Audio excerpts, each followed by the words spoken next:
Hey, this is Matt.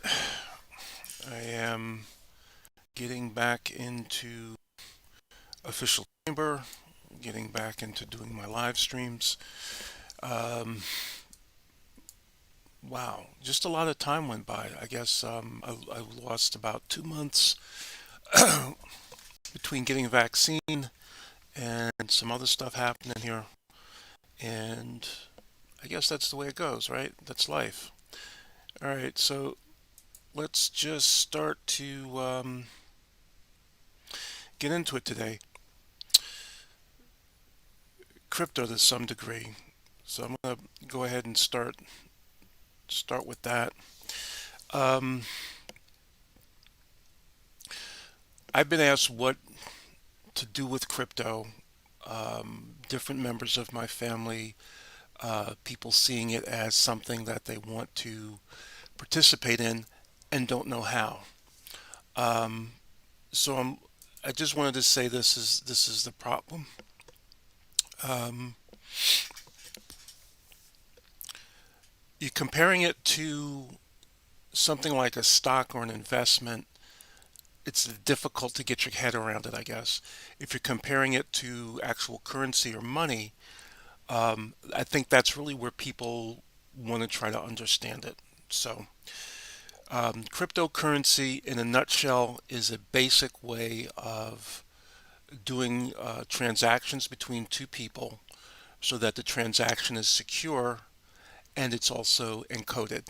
That is making sure that there's some kind of security around the transaction. Now, the controversy is how do you do that with technology? Turns out that it's a blockchain, rather,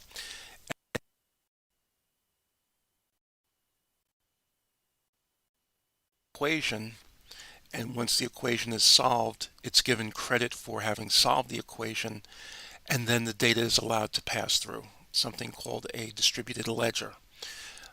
That is the transaction that has just been decoded or solved is compared to other transaction decoding, and if it matches, the actual participant who was able to do that transaction calculation is given credit for doing the calculation. Um, that is part of what's called mining. Um, I'll probably find that a lot of what I'm saying is not completely accurate, but I'm trying to really explain it in a way that I could explain it to like um, someone who's either very young or very old, like me. All right, so you have this system of blockchain, you have this idea of a distributed ledger, you have this idea of a transaction happening that's secure. It does not involve a bank. Okay, so that's really the main thing that people have been um, having a problem with is if it doesn't involve a bank, how do I know I get my money? So there's this huge thing element of it of crypto really being a trust factor. And the idea of it is how do you exchange currency between two people who don't trust each other? Okay, so that's really like the top line of it for me. Now, getting into whether you want to pay $60,000 for a Bitcoin or percentage of a Bitcoin, it's the idea of a specific marketplace being involved in a specific um, capacity or a specific supply of currency so that as more demand piles in for that currency that's at a fixed volume, the value of it goes up. Of course, if you keep creating more money, create more dollars, create more Bitcoin, the value is, I guess, deflationary, or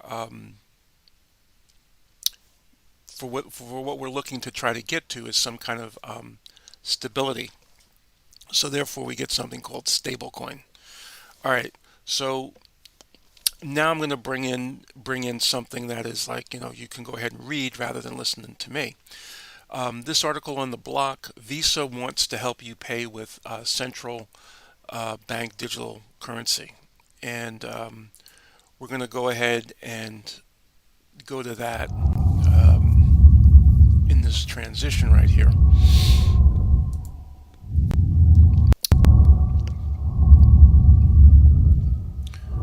All right, so this article here is basically saying how Visa as a, let's see, I wanted to do display capture.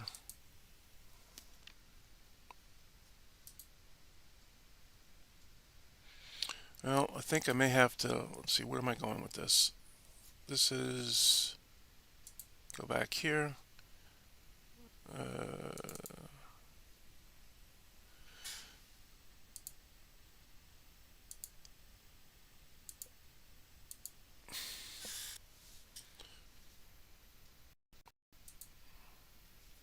I think I have it. All right, let's just get that the heck out of there. See if I have it.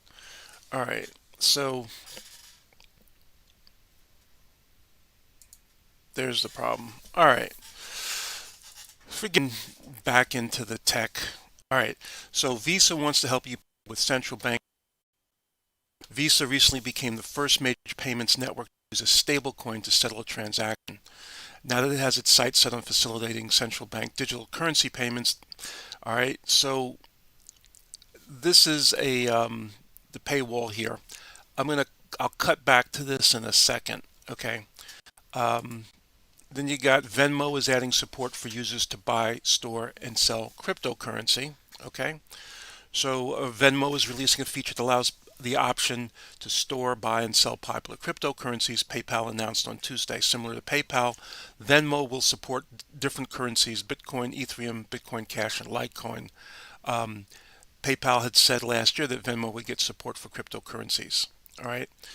And then let's go to the third part of this, which is Gary Vaynerchuk, how to make a cryptocurrency wallet or NFT wallet.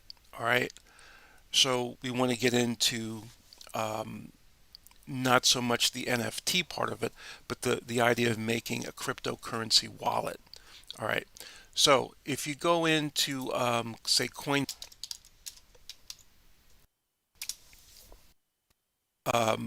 you can have an account in Coinbase and actually be able to store um, your cryptocurrency there.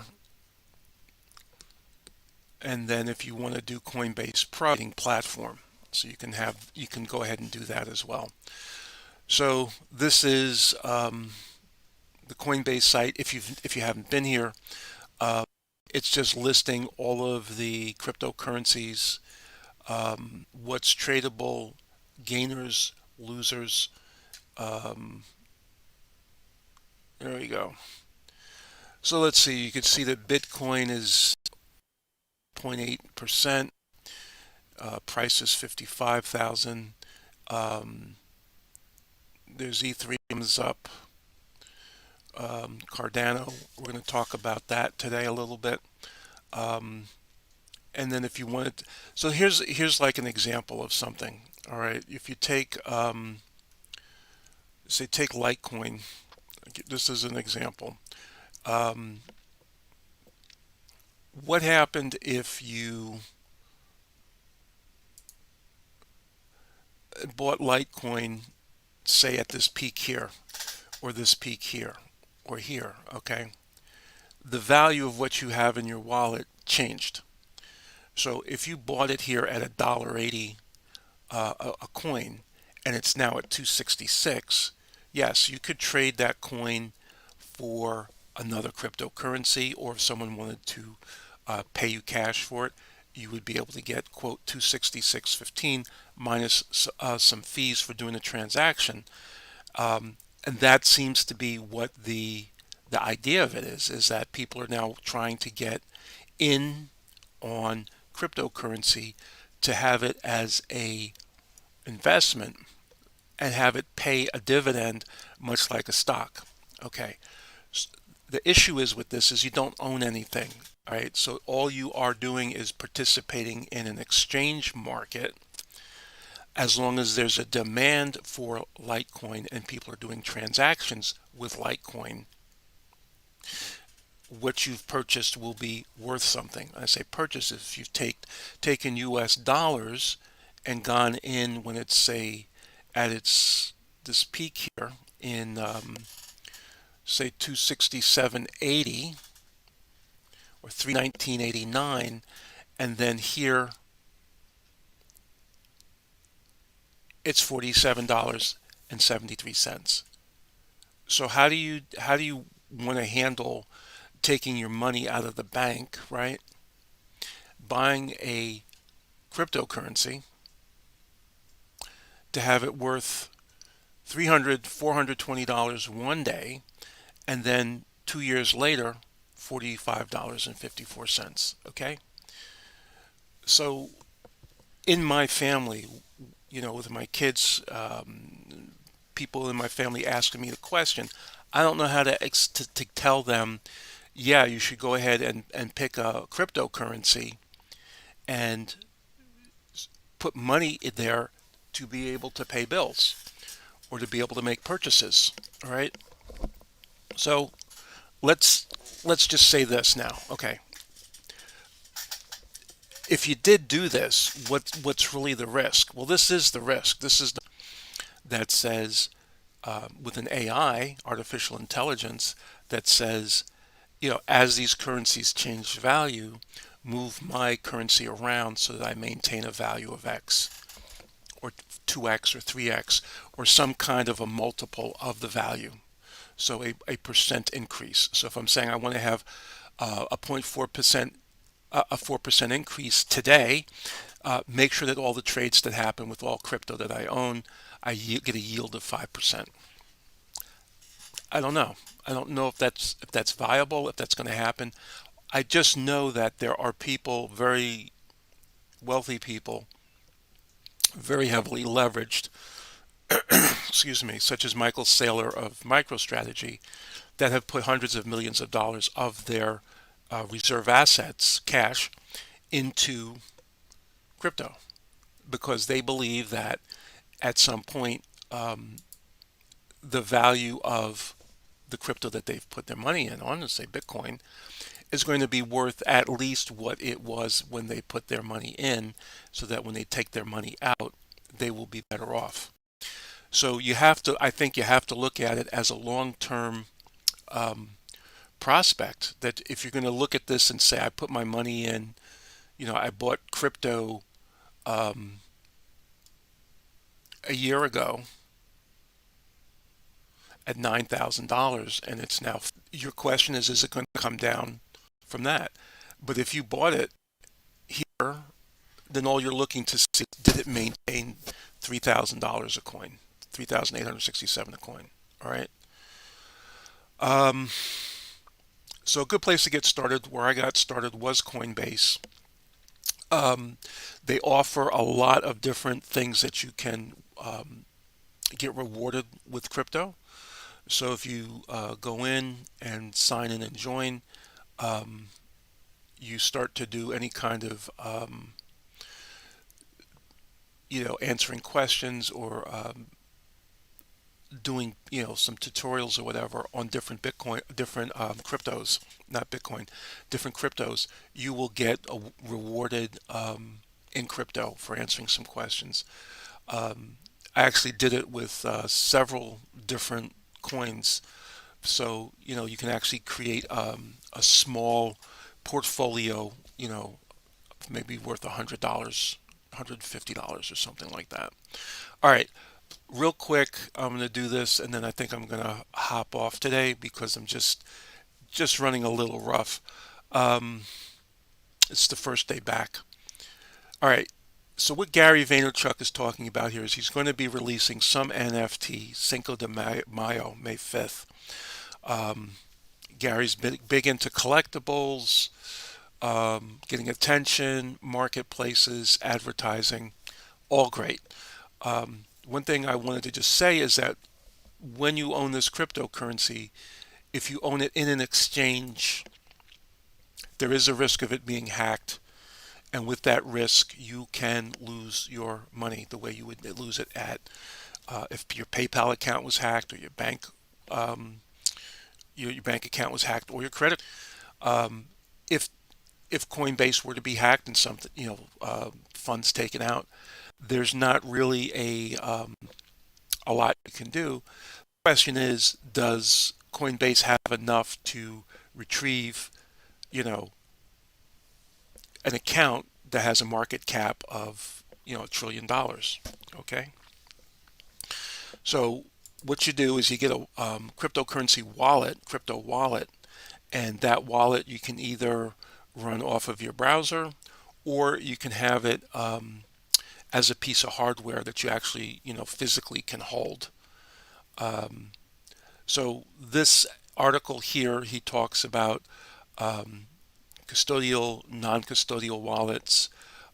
He talks about the web wallet, the mobile wallet, the desktop wallet, and the hardware wallet and paper wallets. Um, you can do mobile, you can do web wallets. Um, I I would kind of say the hardware wallet is the way to go. Um, Hardware wallets are physical devices you can buy that allow you to make transactions without exposing broadcast to just make sure everything is working. I decided to get these crypto tabs closed and just go through some of this information just real quick. All right. All right. So it's Matt McGinley signing off for the official chamber. Um, I'll catch you probably, what's today? Wednesday the 21st. I'll probably catch you tomorrow morning. I'll get a little bit more set up and we'll run through some of the things that are going on with media and marketing, with marketing automation platforms, and then of course with the official chamber, trying to help you guys, get to the information you need. All right. So anyway, have a good day today. I will, like I said, I'll talk to you.